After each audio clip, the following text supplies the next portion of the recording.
Nanatiling tikom ang bibig ni Althea, dama niyang disappointed sa tono ng boses ni Renz. Nang mga sandaling iyon, hindi niya mapigilan na parang pinipiga ang puso niya. Sa kabila ng mga nangyari, mukha yatang tatanggapin pa rin ni Renz. Sa Eleanor, oras na humingi ito ng tawad sa kanya. Ano pa bang aasahan niya? Wala. Dapat hindi siya nag-expect ng mas malaki dito. Pasensya na kung parang kasalanan ko pa na nahuli mo siya, Renz. Hindi ko naman sinasadya. Worried lang talaga ako na baka mapahamak ang batang dinadala niya. Hindi yung setup, kung yun ang iniisip mo, o baka yun ang sabihin ni Eleanor once na makaharap na naman kayo. Kita mo naman nagulat din ako. Saka hindi ko alam na nandito siya sa Baguio saka si Mr. Mondragon. Nais pa sanang sabihin ni Althea tungkol sa bugbugan nilang dalawa kanina, pero hindi na niya tinangka pa. Hindi nga ni Renz tinanong kung bakit iba ng damit niya. Imposibleng hindi yun napansin ng asawa. Isa pa'y hindi rin naman siya interesadong ikwento pa yon. Kung ang desisyon mo'y pakasalan pa rin siya after nito, nasa iyo pa rin naman ang desisyon. Pero tangat bobo ka kung gagawin mo pa yon. Hindi na muling nagsalita si Renz na nahulog na sa malalim na pag-iisip. Ang sabihan na tanga siya at isang bobo ni Althea hindi na masakit. Bagkus ay aminado pa nga siyang ganun siya. Tara na Renz, mas lumalamig ng gabi, aya na ni Althea. Dahil wala rin namang patutunguhan ang ginagawang pag-uusap nila at pagtambay. Mabagal at magkasabay ng dalawang binaybay ang daan pabalik ng hotel, puno ng pananantya ang bawat hakbang ng dalawa. Gulong-gulo na si Althea. Ang dami niyang gustong sabihin at iba tong mga panunumbat kay Renz. Gusto niyang isigaw yon at isampal sa asawa. Hindi ba napapagod ang lalaking ito na maging tanga? Kasi kung siya lang, pagod na siya dito. Gutom ka ba, Althea? Maya-may lingon ni Renz sa asawang nagpatigil sa paghakbang ni Althea. Malapit na silang lumiko, papasok ng entrance ng hotel. Medyo gutom kasi ako, anitong hinawakan pang kanyang tiyan. Gusto mong kumain tayo? Sagot ni Althea sa tanong nito, yun kasi ang nakikita niya kay Renz. Sana. Sasamahan mo ba ako? Hinarap na siya ni Althea, bahagyang tinuro ang loob ng hotel na abot na ang tanaw nila ang harap. Oo naman, may cafeteria sa loob. Hindi dyan, sa iba na lang. Ha? Anong sa iba na lang? Gutom ka na, lalayo pa ba tayo? Ayoko nang bumalik sa loob, gusto ko nang umalis sana. Hindi mo ba ako sasamahan? Saan ba? Kahit saan. Hanap tayo doon sa Session Road. O sige, parang ang nakakatamad ng bumalik sa loob. Bawi na lang tayo ulit bukas sa event. Pumaro ng dalawa ng taxi at lumulan doon. Renz, sagot mo muna ha. Hindi ko kasi nadalang sling bag ko, nandun kasi ang cash ko. Oo naman, sagot kita. Sa pagmamadali niya hindi niya nadalang paper bag, naroon ang sling bag niya. Buti na lang at nabitbit niya ang cellphone palabas kanina. Babayaran kita bukas. Nawala na naman ang pagkailang ni Althea sa asawa kahit na silang dalawa lang yun. Inutusan niya rin sang driver na dalhin sila sa Session Road kung saan binaybay nilang daan at may nakita silang fast food chain na bukas 24/7. Doon sila tumambay ni Althea, binusog ang mga tiyan. Para ang sarap maglakad-lakad ngayon sa may Burnham Park, Renz. Tara, magpababa tayo ng kinain sa kamalapit na sa may hotel natin. Liliko lang tapos tada, doon na yon. Sige tara.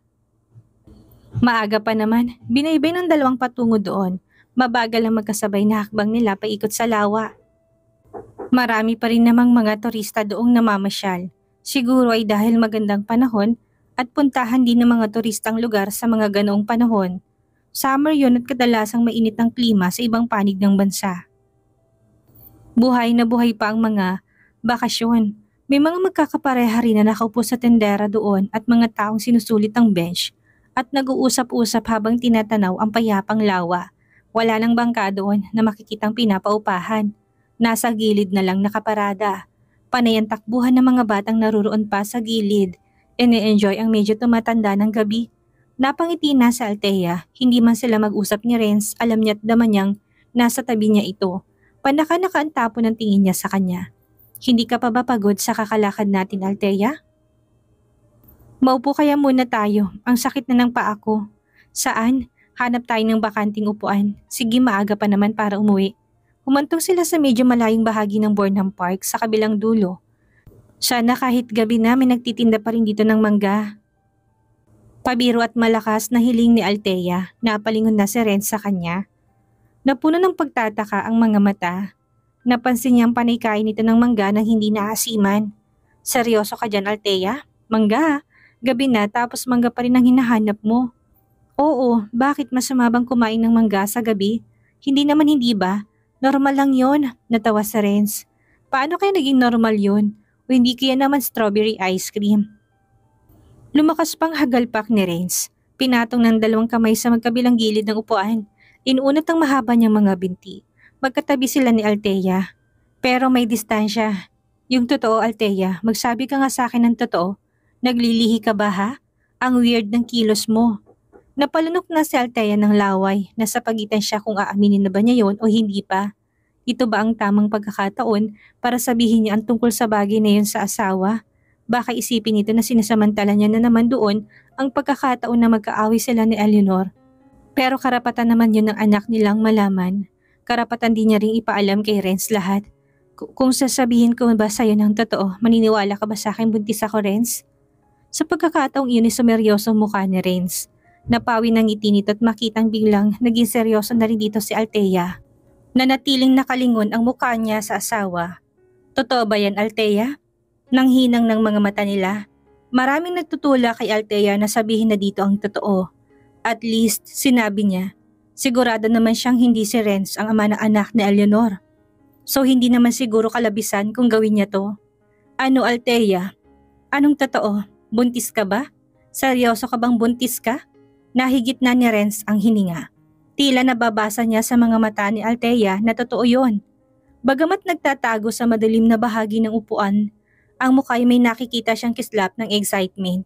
Hindi niya mapigilan na umasa. Umasa na totoo ang sinasabi nitong buntis siya dahil alam niyang kapag nangyari yon, ay wala nang ibang makakabuntis dito kung hindi siya lang. Naniniwala si Renz na siya ang lalaki nito. Ano, buntis ka ba, Althea? Ibinuka ni Althea ang bibig. Ito na ang perfect timing. Sasabihin na niya, aaminin na niya ditong buntis siya. Hindi man siya nito panindigan. At least, nasabi niyang nagkaroon ng bunga ang pagmamahalan nila kahit pa medyo huli na. Baka sakaling yun na din ang makakapagpigil sa paghihiwalay nila. Sa ngayon ay ito na munang iisipin niya. Saka ng susunod niyang hakbang. Ang totoo, Renz, ay biglang tumunog ang cellphone ni Renz. Tinaas nitong kamay para mag-excuse kay Althea. Tumayo pa doon ang lalaki. Kinuha sa bulsa ang cellphone at nang makitang si Britney ang tumatawag ay medyo lumayo pa siya. Sagutin ko lang ito, saglit lang. Sinundan lang ng tingin ni Althea sa Renz na humakbang pa palayo. Sa upuan nila, nais niyang sundan sa Renz pero parang nakadikit ang puwet niya sa bench na inuupuan. Naroon na sasabihin na niya, desidido na siya, buo ng loob niya. Tapos biglang magkakaroon ng aberya? Pinaglolo ko ba siya ng panahon? Kung kailan nakahanda na siya, saka naman nagkakaproblema. Sasabihin ko pa rin naman sa kanya ano man ang mangyari. Kailangan ko sabihin na buntis ako't malamang siyang ama. Kailangang sabihin ko yun sa kanya sa gabing ito. Ang saglit na paalam ni Renz ay halos tumagal ng kalahating oras. Ngalay na lang ang leg ni Althea kakalingon sa banda nito ay hindi pa rin ito bumabalik at natatapos sa pakipag-usap niya. Sa halip na bumalik na ito sa pwesto niya, patuloy pa itong humakbang papalayo ng papalayo. Kailangan na nating bumaba ng Baguio, sir. Sobrang nakakahiya ng babaeng ito na nagsisimulang mag-iskandalo habang sinisigaw ang pangalan mo. Marami nang nadadamay. Sige, umalis ka na dyan ngayon, Britney. Yes, sir. Natawagan ko na rin po palang piloto. Nasaan ka na po ba ngayon, sir? Papunta na ng hotel. Tugon ni Renz na nasa madilim na bahagi ng Burnham ang mga mata. Napag-alaman ni Renz na gumagawa ng eksena doon sa Eleanor at pilit na hinahanap siya kung saan siya pumunta. Nagawa itong iligaw ni Britney sa pagsasabi ng maling hotel na tinutuluyan. Pero batid nila na hindi magtatagal at malalaman din ni Eleanor kung nasan talaga sila. At ang naisip ni Britney ay ang lisanin na muna nila ang Baguio at bumaba na sa kasama ng kanyang amo. Magkita na lang tayo, sir, kung saan natin iniwan na yung chopper. Okay lang po ba? Sige, malalaki ang mga hakbang na bumalik na si Renz sa pwesto ni Althea. Tumayo na si Althea ng matanaw ang paghakbang, pabalik ng asawa, nakangiti niya na itong sinalubong. Para sa kanya ay tamang pagkakataon na yon, hindi na siya magpapaligoy-ligoy at patatagalin ang lahat.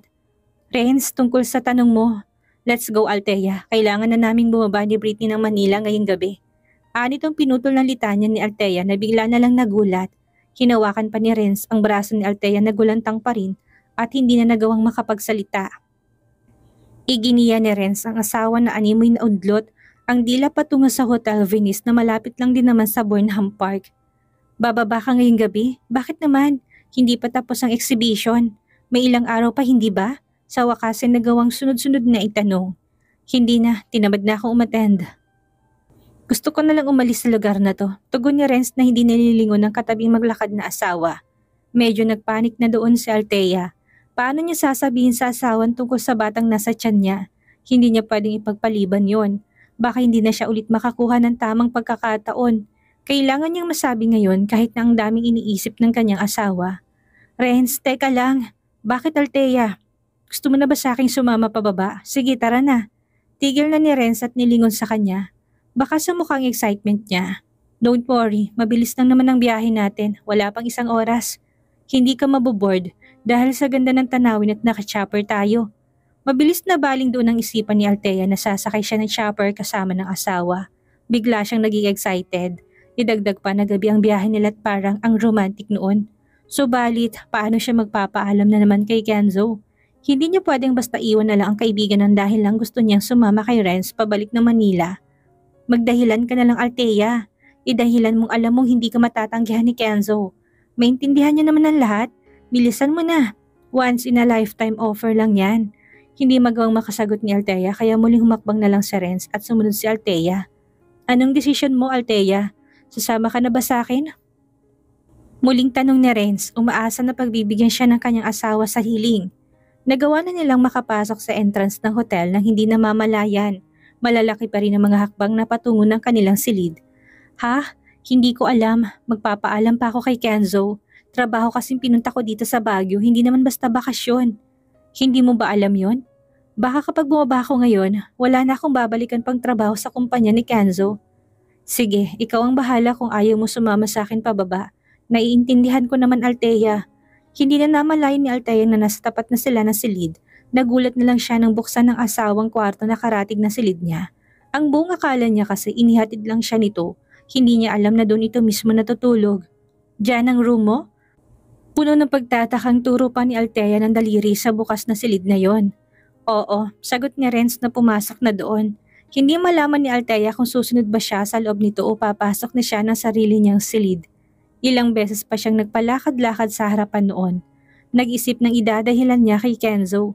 Kung siyang tatanungin, gusto niya na sumama kay Renz pauwi. Ewan ba niya? Basta gusto na niyang sumama. Period. Ayaw niya magpaiwan. Lumapit na si Althea sa may pinto. Renz! Sumilip na siya doon. Sinungaw ang ulo upang tignan ko anong ginagawa nito. Nakita niya itong nag-iimpake ng mga gamit ng ilan ay nakakalat pa sa ibabaw ng kama. Bakit? Magpapaalam na muna ako kay Kenzo. Titinan ko kung makakasama ko sa'yo pababa ngayon. Sige, bilisan mo. Hintayin kita. Pagkasabi nun ay pumasok na ng sariling silid si Althea. Mabilis na hinagilap ang mga gamit at nilagay na yon sa loob ng dala niyang maleta. Nag-iisip pa rin kung ano ang idadahilan niya kay Kenzo. Ni hindi pa nga siya nagpapaalam. Kailangan ko pa ba ng dahilan? Hindi naman na siguro. Maintindihan naman niyang sitwasyon. Nang matapos mag-impake, tinawagan na niya si Kenzo na sa mga sandaling iyon ay on the way na rin naman patungo sa hotel nila. Nang makita kasi nito kanina sa Eleanor na gumawa ng eksena sa event at minabuti niyang umiskapo na lang muna at umiwas. Nahirap na siyang biglang balingan nito ng galit. Iba pa naman ang ugali ng babaeng ito. Malamang sisisihin siya nito kahit na hindi naman siya ang may kasalanan. Hello Kenzo. O napatawag ka Althea. Pwede ka bang makausap? Bakit? Gusto ko nang bumaba ng Baguio. Ayos lang ba?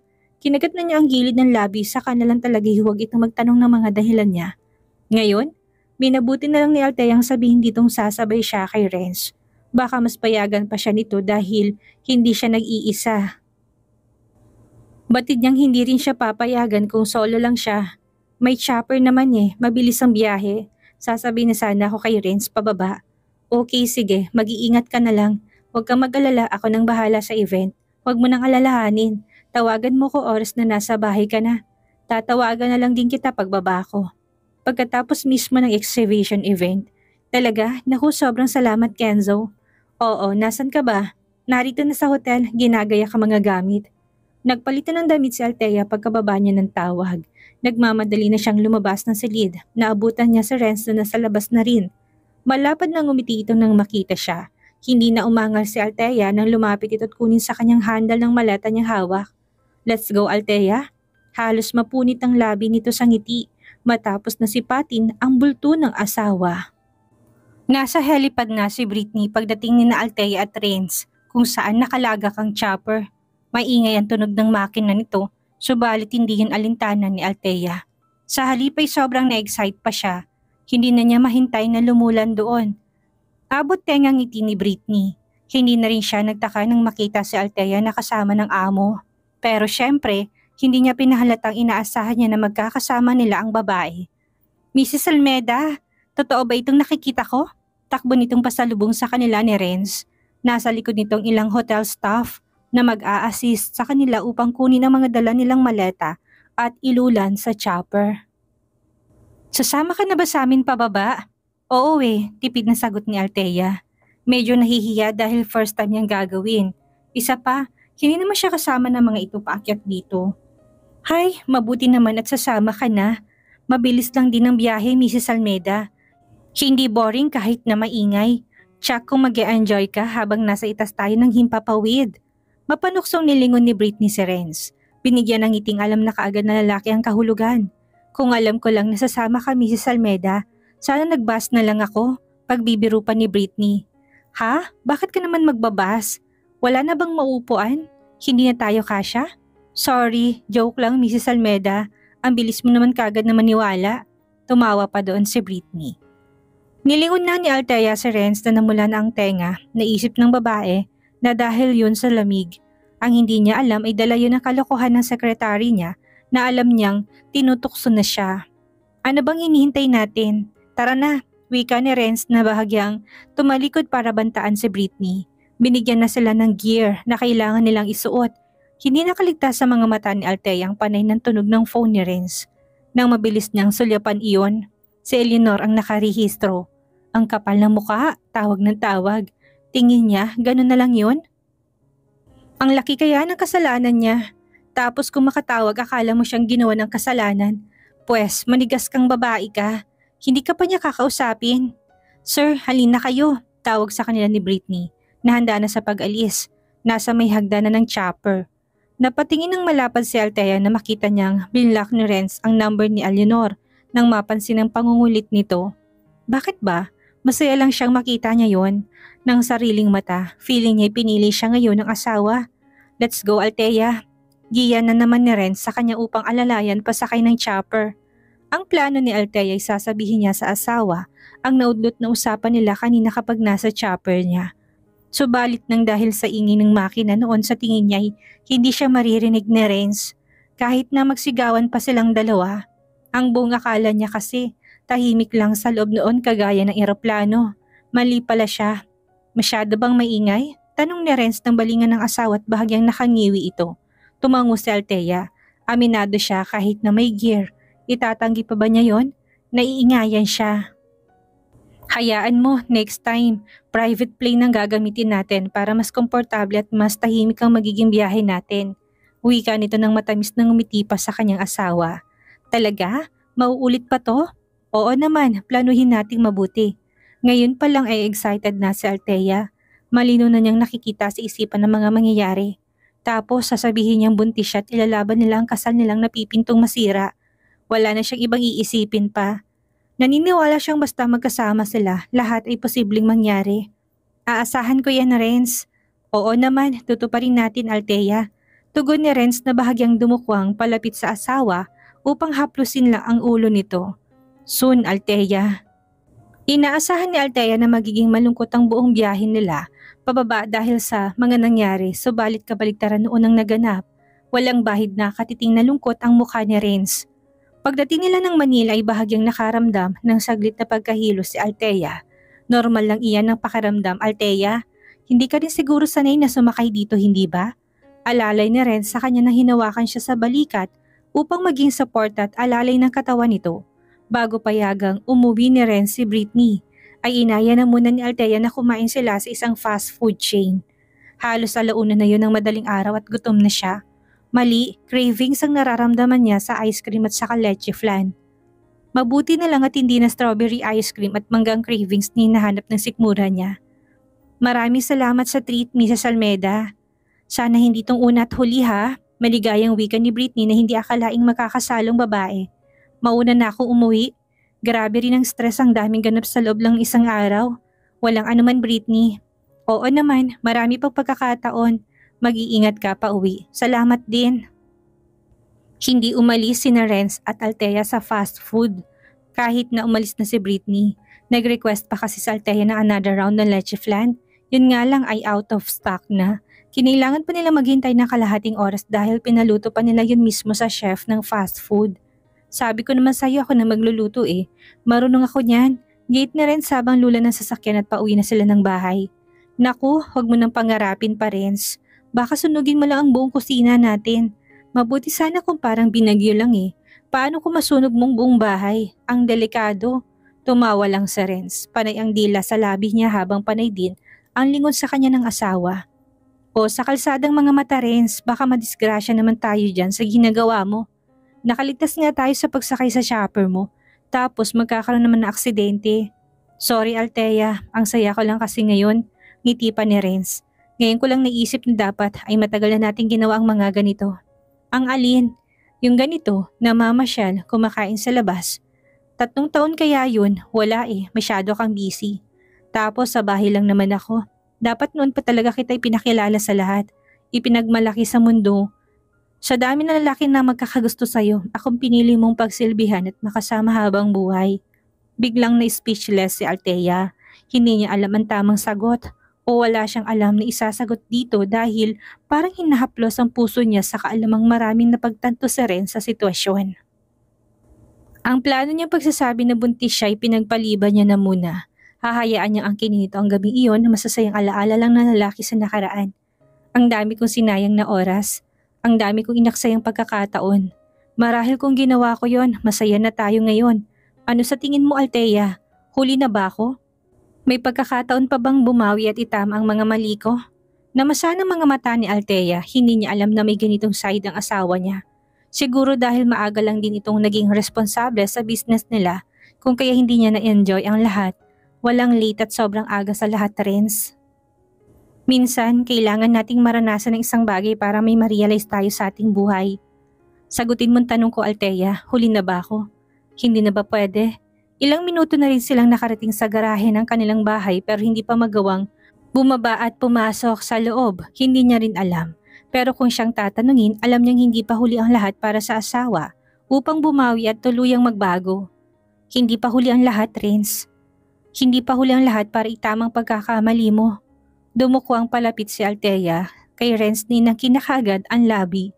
Dahil sa nangyayari ngayon kay Renz at Althea, hindi na ba itutuloy ni Renz ang proseso ng annulment at pipiliin na niyang asawa? Ano naman kaya ang gagawin ni Eleanor para muling makuha si Renz? Yan ang ating aalamin sa susunod nating kabanata.